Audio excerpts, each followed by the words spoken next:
ایک مرتبہ حضرت ابوبکر صدیق رضی اللہ عنہ نے نبی صلی اللہ علیہ وآلہ وسلم کی خدمت میں عرض کیا، یا رسول اللہ، مجھے کوئی ایسی دعا سکھا دیجئے جو میں نماز میں مانگ لیا کروں۔ نبی صلی اللہ علیہ وآلہ وسلم نے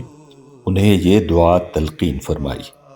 کہ اے اللہ، میں نے اپنی جان پر بڑا ظلم کیا، تیرے علاوہ کوئی بھی گناہوں کو معاف نہیں کر سکتا، اس لیے خاص اپنے فضل سے میرے گناہوں کو معاف فرما